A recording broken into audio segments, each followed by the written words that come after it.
Año 611.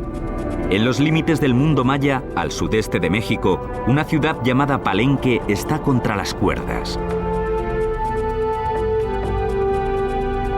Intentan defenderse a la desesperada de las fuerzas de Calakmul, la misma ciudad que había derrotado a Tikal en el año 562. Las fuerzas de Palenque son derrotadas y el rey muere sin heredero.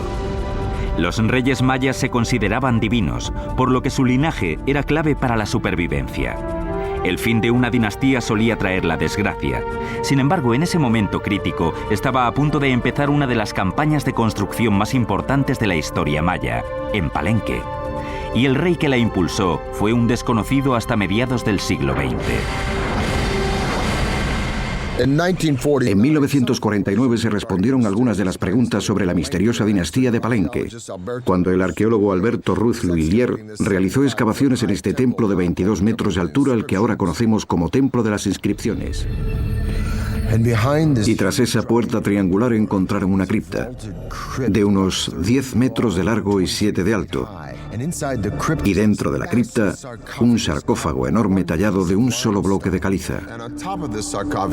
Y encima del sarcófago, una enorme losa con grabados de un rey. Este lado, por cierto, está cubierto de cinabrio, de color rojo, venenoso al tacto, para evitar saqueos. Si los antiguos egipcios lo hubieran usado, quizá hoy se conservarían más antigüedades. Como decía, en este lateral está dibujado un escudo y en el santuario hay otro. La palabra maya para escudo es pacal, de modo que Alberto Ruz había descubierto la tumba del rey maya más importante, Pacal el Grande. La ascensión de Pacal al trono en el 615 se produjo durante la época más crítica para Palenque.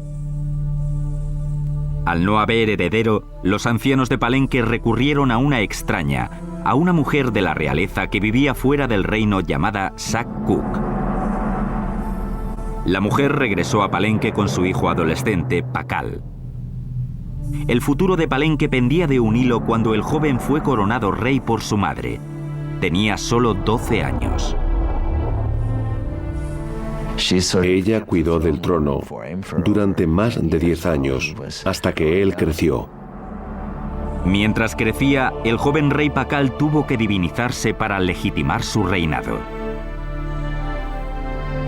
Proclamó que su madre era la personificación de la primera madre, que había creado a los hombres y a los dioses. Él, por lo tanto, era hijo de una diosa, una posición elevada que disipaba todas las dudas sobre su legitimidad. Seguramente era un hombre carismático, tuvo que serlo. No tenía ningún poder, tuvo que asentarse a base de carisma y decisión. Como recién llegado, alguien que tenía que demostrar su valía, tenía que ser lo más ostentoso posible. Así que construyó los edificios más grandiosos. Creó muchos patrones arquitectónicos nuevos. Para autentificar su linaje, Pacal se puso a construir nuevos edificios que revitalizaran su maltrecho reino. Uno de sus primeros encargos fue la renovación y ampliación del palacio, una estructura impresionante situada en el centro de la plaza principal. El palacio, con más de 6.500 metros cuadrados, se convirtió en un laberinto de galerías, cámaras, escaleras, patios y túneles, y se diseñó para reflejar sus ideas de grandeza. Al principio, los arquitectos de Pacal, igual que todos los arquitectos mayas, emplearon la falsa bóveda para sostener los altos edificios. Era una estructura bastante sencilla con una serie de hileras de piedras de altura cada vez menor, puestas una encima de otras, formando una especie de V invertida, con una fila de piedras encima. Pero el falso arco dejaba mucho que desear. Esta estructura básica limitaba el espacio interior y la luz y obligaba a los arquitectos a construir muros más anchos que el espacio que quedaba entre ellos. Los ingenieros, impulsados por la voluntad de su rey, buscaban soluciones a ese problema. Lo que consiguió el diseño de Palenque fue aligerar el peso. Crearon una estructura de panal en lo alto de esos edificios. Así, los espacios fueron más amplios, más abiertos y más luminosos. Estas innovaciones redujeron la tensión soportada por los muros y así se creó una sensación más abierta y acogedora que en los edificios mayas tradicionales. A lo largo de 60 años, los arquitectos de Pakal fueron los mejores del Nuevo Mundo. Y al final de su reinado, Pakal encargó la construcción del proyecto más complejo e imaginativo que habían emprendido los mayas, el Templo de las Inscripciones. El descubrimiento del Templo de las Inscripciones cambió nuestra concepción de las pirámides mayas. No pensábamos que fueran sepulcros funerarios. Dentro, a lo largo de una escalera que bajaba hasta la tumba, los ingenieros habían construido un conducto, un tubo hueco. Es un conducto que permitía que alguien situado encima de la pirámide hablase a través de él, para, teóricamente, comunicarse con Pakal en su tumba. Este sarcófago de 20 toneladas se creó para que durara toda la eternidad. Tenía una tapa que se apartaba y una cavidad para poner el cadáver. Cuando murió, la puerta se selló y la escalera se bloqueó. Sus arquitectos y escultores diseñaron un ataúd de gran simbolismo que mostraba la resurrección de Pakal en el otro mundo. Los escribas reales recibieron la orden de crear una plantilla en la que introducir 640 glifos para contar la historia del reino de Pakal. Muchas pirámides mayas carecen de textos, pero en el Templo de las Inscripciones pasa todo lo contrario. Todo lo que hay en él, desde las grandes placas de la cúspide hasta lo que hay dentro, proclama que es el lugar donde descansa el fundador de una de las grandes dinastías. En el año 683, cuando llevaba 68 años en el trono, aquel niño que se había convertido en uno de los grandes reyes mayas falleció a los 80 años. Lo cubrieron de cinabrio rojo y lo adornaron con ricas joyas. Le taparon la cara con una máscara de jade. Aunque el legado del gran Pakal iba a ser difícil de superar, su hijo llevaba casi 50 años esperando su oportunidad. Estaba decidido a poner en marcha una serie de proyectos de construcción que iban a desafiar las leyes de la física y de la madre naturaleza.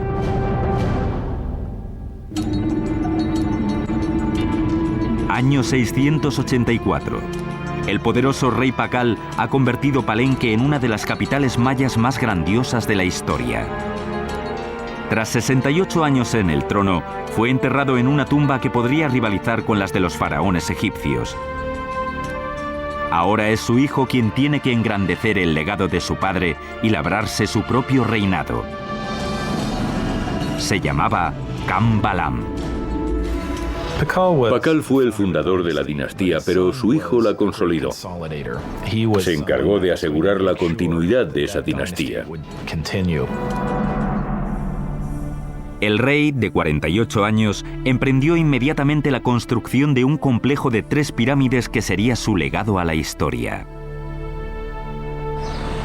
Diseñó y construyó el Grupo de la Cruz, uno de los grupos de templos ceremoniales más hermosos y complejos del mundo maya. Son sus monumentos conmemorativos, más altos que el palacio. Incluso en algunos aspectos superan las obras de su padre. Creo que representan una voluntad de asentar su individualidad, de dejar su huella en la ciudad como había hecho su padre. Encargó a sus ingenieros que levantaran 3 estructuras: el Templo de la Cruz, el Templo de la Cruz foliada y el Templo del Sol. Los ingenieros de Kambalam dieron un grandísimo paso adelante gracias al uso de unos sofisticados cálculos geométricos sin parangón basados en el sistema numérico creado por los mayas. Una de las cosas en la que los mayas se adelantaron a su tiempo fue en la creación del cero. Solo con la combinación de una concha que representaba el cero y un punto, el número 1 y el 5, con solo eso, en distintas posiciones, consiguieron multiplicar y llegar a cifras muy elevadas. Los griegos y los romanos fueron grandísimos ingenieros, teólogos, historiadores y demás, pero su sistema matemático los limitaba mucho, porque no tenía cero. Lo irónico es que fueron capaces de hacer grandes obras públicas y filosofía y todo eso, pero comparados con los mayas, eran malos en matemáticas. Las matemáticas avanzadas de los ingenieros de Kambalam podrían haber incluido el descubrimiento de proporciones como la raíz cuadrada de los rectángulos y algo llamado el número áureo, una proporción natural que se da en los animales, la naturaleza e incluso el cuerpo humano, como la relación de 1 a 1,618. Si mides la distancia de la cabeza al ombligo y del ombligo a los pies, la proporción es muy cercana a 1,618, la divina proporción. Algunos expertos creen que esta proporción lleva miles de años apareciendo en construcciones en lugares como las pirámides de Giza en Egipto o el Partenón de Atenas. El hombre de Vitruvio de Da Vinci es un estudio de esa proporción, e incluso hay quien dice que pintó a la Mona Lisa basándose en ella. Con poco más que palos y una cuerda, los ingenieros de Kambalam pudieron haber medido la raíz cuadrada de un rectángulo. En el Templo de la Cruz, esas formas se habrían usado para marcar los dos pilares principales de la fachada, el ancho del pórtico intermedio y las paredes interiores. El número áureo aparece en las cámaras traseras y en la base de la estructura, en la que el largo sería 1 y el ancho 1,618. Mediante cuadrados repartidos y proporciones naturales se fue formando la hermosa planta del Templo de la Cruz, llena de geometría, mitología y del legado de un rey. Pero no toda la ingeniería de Palenque se hacía con vistas a la vida del más allá. Los ingenieros de Palenque también tuvieron que ocuparse de necesidades más prácticas. Uno de los nombres de Palenque es la Kamja, que significa lugar de grandes aguas. Hay 4 ríos que cruzan Palenque, docenas de arroyos, hay agua por todas partes. Esta riqueza llegó a ser un problema. Palenque estaba rodeada de colinas bastante altas, riachuelos y arroyos que se abrían paso por el lugar, dejando solo pequeñas zonas de tierra llana y seca donde construir. El problema de Palenque es el opuesto al de la mayoría de las ciudades mayas. No tenían que almacenar agua para la estación seca, sino luchar contra el exceso de agua. Como verán, todo está verde. Aquí llueve a diario. Los arquitectos idearon un método para desviar los arroyos, mediante acueductos subterráneos que canalizaban el agua bajo tierra, para tener así más tierras de cultivo. Estos túneles estaban cubiertos de caliza y tapados con nuestro viejo conocido griego y egipcio, el arco falso, una serie de piedras salientes puestas unas encima de las otras para formar una especie de arco. Estas techumbres eran tan resistentes que soportaban el peso de las grandes plazas de Palenque, que estaban encima. La gente paseaba mientras el agua corría bajo sus pies, hacia afuera de la ciudad, igual que se hace hoy en día en Nueva York. Y lo más impresionante es que hay indicios que parecen señalar que los ingenieros mayas pudieron haber creado presión en el agua. Construyeron túneles que discurrían a través del terreno escarpado hasta la ciudad, a menudo colina arriba. Al acercarse a las estructuras principales, las tuberías se iban haciendo cada vez más pequeñas. Igual que en las fuentes romanas, la presión del agua iba aumentando al disminuir el grosor de la tubería, lo que permitía que hubiera agua corriente en los edificios de Palenque. Hay sistemas de piscinas, de acueductos. En su época habrían rivalizado con los acueductos romanos. No se conoce una utilización similar de la presión en ningún otro lugar, y no vuelve a aparecer hasta que los españoles traen la tecnología consigo. En total, Kambalam y su padre Pakal gobernaron Palenque durante casi 100 años y llevaron la ingeniería maya a su máximo apogeo. El futuro parecía prometedor para esta ciudad tan próspera. Pero sus años de gloria estaban a punto de terminar de forma repentina.